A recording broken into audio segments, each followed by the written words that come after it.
ఇచ్చేటటువంటి స్థితి అలా ఇస్తున్నటువంటి మహానుభావులు. అటువంటి ఈ ప్రతిష్ట జరిగి రెండవ తిరుపతి అంటే నిజం. ఇది రెండవ తిరుపతి అన్నట్టుగా తిరుపతిలో ఉన్నటువంటి అన్నింటినీ ఏర్పాటు చేసినటువంటి ఒక మహానుభావులు.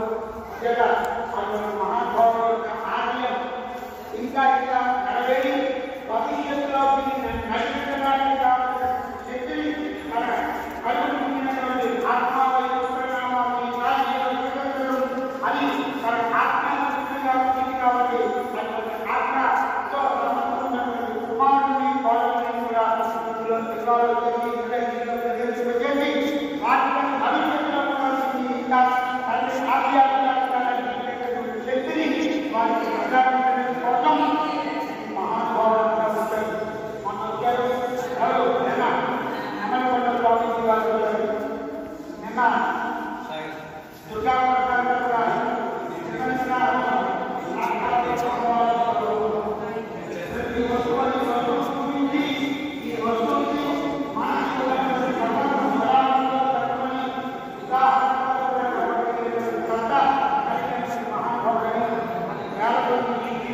కూడా ఉంది.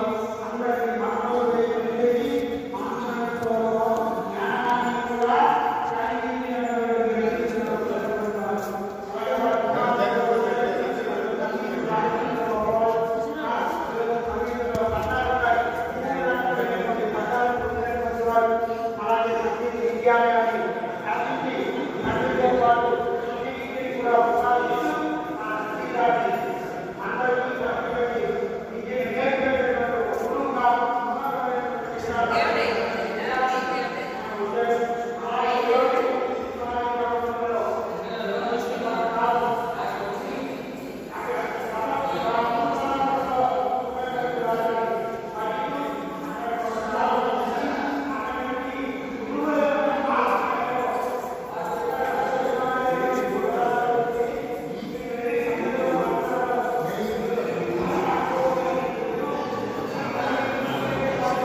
మానవుడు పుట్టింది దేనికంటే తినడానికి పనులు కాదు, సత్కర్మలు ఆచరించడానికి.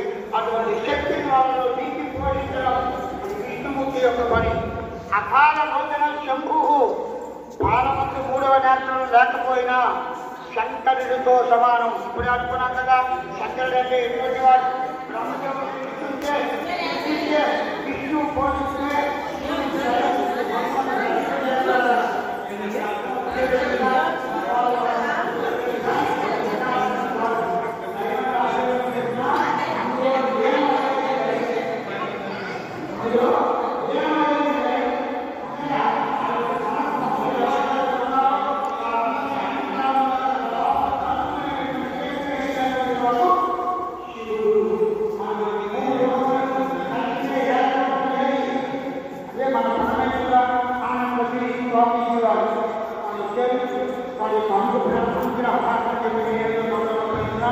కాబట్టి నా మాట నచ్చింది.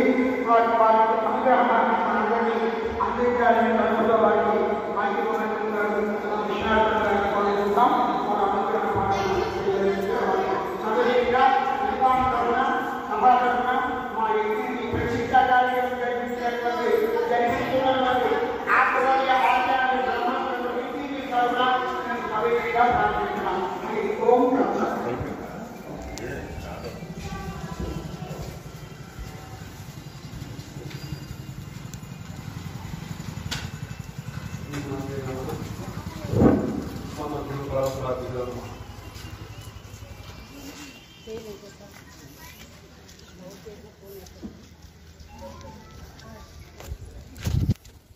కాలానుగుణంగా మనం కొన్ని నియమాలు మార్చుకోవాల్సిన సమయం వచ్చింది.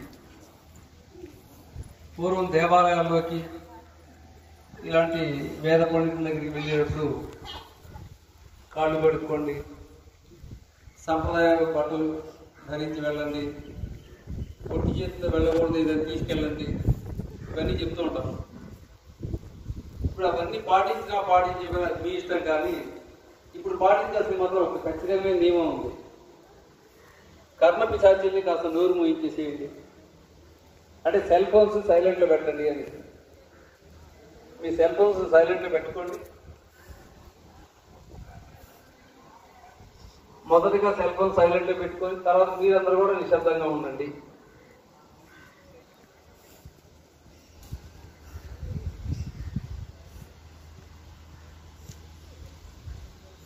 మనం గమనించుకోవాల్సింది, జీవితంలో ఎవరైనా ఏ స్థాయి వాళ్ళైనా గొప్పవాళ్ళు అవ్వాలన్నా, గొప్పవాళ్ళు అయిన తర్వాత దాన్ని నిలబెట్టుకోవాలన్నా మూడింటిని గమనించుకుంటే చాలని మా గురువు గారి దగ్గర మీరు నేర్చుకుంది.